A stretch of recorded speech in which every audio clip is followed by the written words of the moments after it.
jam 10 dari mana pulang kerja ya ngantuk ya. Ngantuk ini salam Maria salam ya tahu-tahu udah pagi gitu Masih kan. peristiwa 3 ya. Iya. Salam Maria boring dia. Iya. Bobo miring. Iya. Mari kita duduk dan berkumpul di sini, hilangkan duka lara dan beban di hati, mendengarkan renungan yang menginspirasi. Pojok Iman. Halo Bapak Ibu dan saudara yang terkasih, salam sehat penuh kerahiman Tuhan, salam pojok iman. Mantap ya Mantap. Frater ya. Apa kabar hari ini? Mantap nih Bang. Baik ya. Baik, Luar semangat. biasa ya. Hari ini teman-teman, Bapak Ibu saudara yang terkasih, saya kedatangan 2 tamu ini ya. Muda-muda, ganteng-ganteng, energik ya. Daripada saya. Hari ini kita akan bicara tentang Oktober di bulan Rosario ini, ya kan? Kalau kemarin September bulan kitab suci, kita pengen tahu juga dong bagaimana bulan Rosario, bulan Oktober ya masa-masanya itu juga dialami oleh Frater ya, pada pengalaman Frater. Iya. Oke, kisah-kisah menariknya ada nggak gitu ya, bisa kita kupas. Sekarang kita kenalan saja, silakan Frater. Oke, Kenalan saya dulu. Nama lengkap saya Eusebius Verselli. Nama saya biasa dipanggil Bio, dari Paroki Jatiwaringin Santo Leo Agung. Saya anak kedua dari 3 bersaudara. Itu aja. Kedua dari 3 Tiga bersaudara. bersaudara. Paroki Jatiwaringin. Jatiwaringin. Jati Bening itu ya. Jadi bening. Ya, perkenalkan nama lengkap saya Bonaventura Brian Muzat Pramudito. Kalau teman-teman biasanya manggil BM, tapi kalau di seminari dipanggilnya Mozart. Ya, saya berasal dari Paroki Santo Albertus Agung Harapan Indah. Saya di keluarga anak pertama dari 1 bersaudara. Ya, anak tunggal lah gitu. Oke, baik. Terima kasih ya, Frater Piu dan Frater Mozart ya. Iya. Kita langsung to the point aja dengan pengalaman bulan Oktober ini, bulan Rosario. Kalau bulan Mei kan kita bulan ziarah juga tuh ya. Tapi ya di Oktober ini juga banyak orang ziarah juga ya. Tapi lebih khusus ke bulan Rosario. Bulan Rosario. Ya. Jadi semua umat Katolik seluruh dunia ingin menghormati Maria Ibu Yesus ya. Ia pernah terlibat aktif berperan dalam karya keselamatan Allah dengan memberi tumpangan rahim gitu ya, dan berani mau mengatakan ya, itu kan nggak gampang juga ya Frater ya.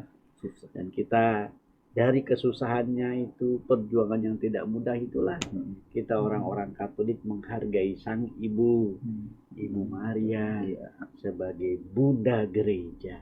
Ini paling penting, Bunda kita semua ya. Nah, lanjut kita ke pengalaman Frater aja. Gimana Frater memaknai bulan Rosario di bulan Oktober ini menurut Frater aja? Kalau Spontan aja ya kan? maknai tentu saya secara pribadi ya akan lebih menekuni doa Rosario gak kayak biasanya gitu.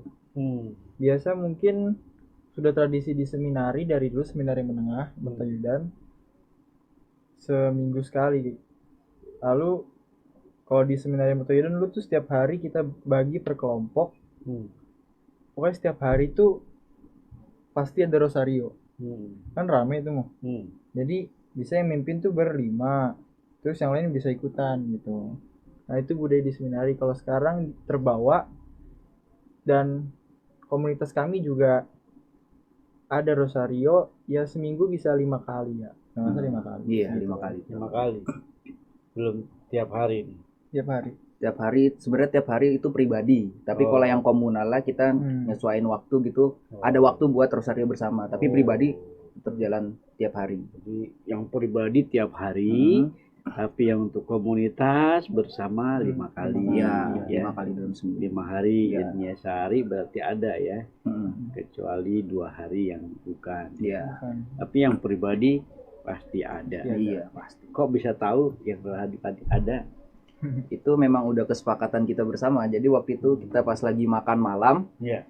ya kecil-kecilan aja ini buat memaknai bulan Rosario, kita bikin kesepakatan bersama aja. Kita kan emang dalam jadwal mingguan itu ada Rosario tiap hari apa?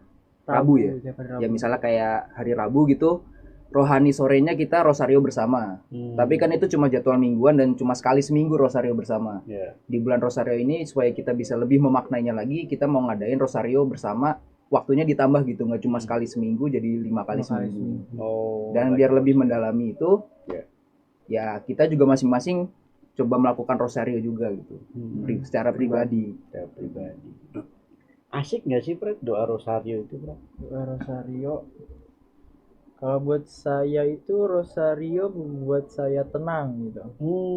Ada musibah, ada hal yang nggak enak di hati tuh, kalau udah bawa Rosario pegang aja tuh udah bukan ranahnya untuk emosi, bukan untuk kesel-kesel lagi, tapi kalau mau doa kita harus tenangin hati dulu gitu. Jadi secara tidak langsung kalau saya megang Rosario itu punya makna tersendiri gitu. Punya makna tersendiri. Kayak lebih Tenang tadi. tenang, Iya. ada yang nemenin gitu. Oh, luar biasa ya. Frater Bio. Kalau Frater Muhammad, asik gak sih Rosario itu ya? Kalau saya sendiri sih sebenarnya jujur kalau Rosario buat saya agak susah. Soalnya saya kalau Rosario itu nggak bisa sendiri, jadi harus ditemenin gitu. Harus ada temennya. Kalau sendiri, jujur kalau Rosario sendiri tuh pasti ngantuk dan bawaannya pasti suka meleng aja gitu. Misalkan lagi Rosario, udah peristiwa ketiga nih, tiba-tiba meleng. Kok tiba-tiba peristiwa satu lagi lah? Kok gimana nih? Wah ya udahlah, lanjutin aja lah. Ingat-ingat peristiwa 3 lanjut terus. Ya gitulah, kalau sendiri kurang bisa menghayati soalnya ngantuk bawaannya. Tapi kalau bersama komunal itu bawaannya kebersamaan gitu. Jadi lebih berasa apa ya, doa bersama tuh lebih menghayati lah. Jadi doanya kebersamaan apa. Dan kalau doa bersama gitu kan biasanya ada wujud-wujud yang mau disampaikan kan. Nah, kalau misalkan begitu lebih berasa gitu, lebih apa ya? Bahasanya tuh kayak tersampaikan dengan lebih kusyuk. Kalau sendiri mungkin agak berat gitu ngebawainnya karena berjuang sendiri, ngantuk gitu. Tapi kalau sama-sama ya mungkin ada yang ngantuk juga, tapi ngelihat teman mau berjuang bertahan melawan ngantuk waktu Rosario tuh jadi semangat gitu. Jadi ngantuk kalau sendirian, bersama tidak ngantuk. Iya, gitu. Problemnya itu ya. Karena ngantuk jam berapa kamu doanya? Biasanya malam sih, Mo. Nah, ini ada perbedaan waktu yang nggak fair juga dong. Yang sendiri dibuat malam, ngantuk sekalian ketiduran. Iya. Yang bersama kan waktunya jam berapa tuh? Kalau bersama itu biasanya ngambil Jam sore, 5 kan? sore sih, Jam bacaan rohani bacaan ya, jam rohani. 5 atau jam 6 gitu ya. Kadang banyak orang juga bilang begitu. Gimana ya Romo ya, kalau Rosario ngantuk lah. Jam berapa kamu Rosario? Jam 10. Dari mana pulang kerja? Ya ngantuk lah. Ngantuk ini, salam Maria salam. Ya, tahu-tahu udah pagi gitu Masih kan. peristiwa 3. Ya. Iya. Salam Maria, boring dia. Iya. Bobo miring. Iya. Kalau yang begitu ya nggak asik. Iya. Dong. Tapi pada dasarnya asik loh sebetulnya. Doa Rosario kan untayan mawar ya. Bagaimana kita menyampaikan manik-manik rosa mawar itu kepada Bunda Maria. Bunda Maria. Kalau menurut Frater, Bunda Maria itu sosok kayak gimana? Buat saya menempatkan Bunda Maria penolong kan. Nanti pada waktunya Tuhan akan menghakimi kita. Tapi kalau kita minta ke ibunya, jadi sedikit ditolong gitu. Saya memaknai seperti sedikit itu. dari tolong gitu Cuma aja. ditolong Ya, doang. banyak banget. Banyak. Sebagai sosok pelindung kita sebelum dihakimi. Iya, jadi kamu ngelaba juga dong. Bukan gitu. Bukan ngelaba ya. Ngelaba itu artinya kan cari untungnya Iya, gitu iya. kan. Jadi aku aku mau dekat Maria supaya gue ditolong gitu ya. Boleh juga loh berarti betul ya, nggak salah kan lu bilang gitu. Iya. Supaya gue nanti kalau mati ditolong. Tapi emang janji Maria begitu loh.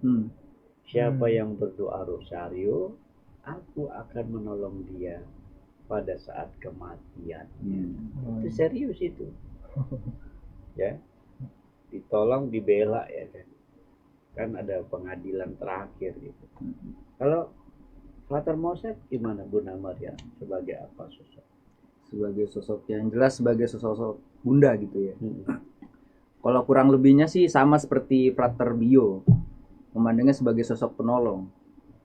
Penolong di sini bukan hanya dalam artian misalkan kita nanti meninggal bertemu dengan Tuhan dan kita memiliki banyak dosa gitu misalkan, dan kita tidak kuasa menanggung dosa kita, ya Bunda Maria membantu kita. Tapi dalam hal-hal kecil aja, misalkan kita berdoa ingin, contoh kecilnya ulangan gitu. Misalkan kita ulangan dan kita tidak yakin dengan hasil belajar kita. Kita minta tolong ke Tuhan supaya ulangan kita, apa yang telah kita pelajari gitu, bisa lancar gitu. Ya kalau misalkan kita minta ke Tuhan masih kurang yakin dengan doa yang kita sampaikan, minta tolong ke perantaraan Bunda Maria gitu. Karena Bunda Maria juga menjadi perantara doa kita. Karena Bunda Maria itu lebih dekat kepada Tuhan Yesus khususnya. Iya. Nah, jadi kalau kita merasa jauh dengan Tuhan, harapannya dengan kita berdoa kepada Bunda Maria, doa kita juga bisa disampaikan kepada Tuhan. Meskipun doanya itu cuma doa-doa kecil doang, minta tolong waktu ulangan biar diluluskan, minta tolong supaya kita aman di perjalanan, atau misalkan nih ada yang cari jodoh, ya bisa juga gitu, minta tolong ke Bunda Maria untuk doanya disampaikan kepada Tuhan supaya dapat jodoh. Gitu. Marta tolong tuh. Jadi bagi kamu yang ini kan penolong, kamu pengantara lebih ya. Iya, lebih ke pengantara. Jadi saya mau dekat dengan Yesus, dekat dengan Maria. Iya. Sama loh dengan istilah gereja per Mariam ad Yesus. Melalui Maria kita sampai kepada Yesus. Kamu lebih ke situ ya. Kalau aku sendiri memandang Maria itu sebetulnya sebagai Ibu Maria, ibuku sendiri loh. Kalau aku ya. Tapi aku punya ibu ada dulu. Tapi aku pernah bilang sama ibuku, ibu, ada ibuku yang sejati loh, tuh Ibu Maria. Emang aku nggak sejati, ibu yang tersayang. Saya bilang gitu, ibuku yang tersayang, ibuku yang sejati gitu kan. Karena apa? Yang merasa hangat aja ya kalau dekat dengan Maria. Dan kalau kita hangat itu seperti lagunya Beatles itu, lo tahu lagunya Beatles? Yang mana? When I find myself in time of trouble, Mother Mary comes to me, speaking word of wisdom, let it be. Gitu. Kayaknya asik aja sih sebetulnya. Maka kalau aku nggak bosen doa rosario. Kalau Frater bosen ya? Nggak pernah bosen sih. Karena tetap. Tapi karena bukan bulan Oktober pun rosario ya? Iya, rosario. Nggak lupa itu. Ya lebih-lebih pas lagi posisi batin tuh nggak enak gitu. Jadi lagi misalkan ada masalah atau apa, lagi ribet, mau menyendiri gitu, ya udah ambil rosario gitu. Kalau pas doanya saya nggak pernah bosan, nggak pernah ngerasa bosan. Nggak pernah merasa bosan, keren banget. Kamu cinta Bunda Maria dong? Pasti dong. Wah, biasa, pasti dong. Dibanding yang lainnya. Kalau Frater gimana? Kalau saya Mozartnya bicara soal bosen sih, bukan lebih ke bosen ya, tapi sulit untuk menjalani rutinitasnya gitu. Kalau bosen sama seperti Frater Bio ini, ya kalau selama doanya sih nggak bosen, cuma perjuangannya itu yang sulit. Yaitu tadi seperti yang saya sharing di awal, saya itu kalau misalkan doa rosario kan lebih enak gitu malam gitu. Soalnya ketemu waktu heningnya malam. Nah karena udah malam, godaannya yang paling kuat itu ngantuk. Nah karena ngantuk itu jadi suka sulit buat menekuni doa rosario. Tapi kalau misalkan soal bosen sih enggak, soalnya ya rosario seperti yang tadi saya bilang, doa sebagai pengantara ke Tuhan gitu. Ya. Lebih dekat ke Bunda Maria lalu disampaikan ke Tuhan. Mantap berarti ya. Ada pesan nggak buat orang-orang muda atau father untuk bulan rosario ini khususnya? Kalau buat orang muda ya, Mas? Dong, orang muda kan orang kalian muda. usia belum lansia. Iya. Orang muda lah. Kalau orang tua udah banyak doa rosario. Waduh. Udah banyak doa rosario mereka itu. Dari saya untuk orang muda, tentu rasanya sulit buat kebiasaan untuk rosario, tapi setidaknya buat target lah kalau kita sadar dia ibu kita, bahwa kita harus tetap dekat sama dia. Soalnya seperti kata Romo Romanus, ketika kita orang Katolik meninggal, mau nggak mau pasti di tangan kita ada rosario. Bener. Jadi kalau ada di tangan rosario tapi kita nggak rosario, ngapain? Buat apa gitu? Buat apa rosario di tangan? Jadi mumpung ini bulan rosario lagi gembar banyak rosario di mana-mana, di YouTube ada, di mana ada. Lebih baik kita rosario. Setidaknya bulan ini minimal sekali lah. Kalau bener-bener malas pasti ada orang-orang di luar sana gitu. Kalau semoga juga menemukan kenyamanan, akan jadi kebiasaan tersendiri gitu. Iya. Setidaknya mencicipi kembali gitu. Iya. Kalau saya rosario, Maria. Iya kan? Iya. Kalau Frater Mozart gimana? Kalau saya pesannya sih cuma satu kata aja. Nah. Enggak satu kasih. Dua kata. Dua kata. Berani memulai. Gitu. Berani memulai. Karena di bulan rosario ini seperti sharing saya tadi, rosario itu emang butuh ketekunan gitu untuk bisa rutin melakukannya. Tapi kalau misalkan kita nggak pernah mulai doa rosario, ya gimana kita mau tekun? Yeah. Harapannya sama seperti Frater Bio tadi. Kalau kita udah memulai, nantinya kita bisa menemukan kenyamanan atau keindahan dari doa rosario itu untuk diri kita sendiri gitu. Thank you. Mantap. Jadi berani memulai. Iya. Kalau nggak mulai emang biasanya nunda-nunda. Iya. Males. Capek besok aja, besok lagi. Besok habis. Sampai kiamat. Mati di lo. Baik saudara-saudari terkasih, inilah kesan tentang rosario Ibu kita Maria di bulan Oktober yang dihayati para frater dalam panggilan mereka. Terima kasih Frater Bio, terima kasih Frater Mozart ya yang telah men-sharingkan. Semoga banyak anak-anak muda suka dan asik berdoa rosario. Karena di sana ada Mother of curhat. Iya. Iya kan? Betul. Mother of curhat. Ini istilah saya baru ya. Bisa dipakai sih. Iya. Karena banyak orang kalau kesulitannya datang ke Maria. Ini Maria. Kamu sendiri juga tadi gitu ya. Apalagi kalau lagi masalah mau asik tuh ya kan doa rosario.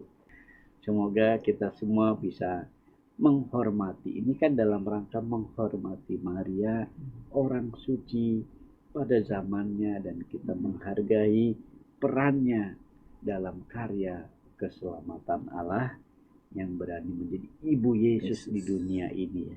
Coba kalau nggak berani kan Yesus nggak punya orang tua. Nah inilah penghormatan kita orang-orang Katolik ya. Bapak Ibu saudara yang terkasih, akhirnya burung cendrawasih terbang ke Irian. Cakep. Terima kasih atas segala perhatiannya. Cakep. Thanks for watching guys.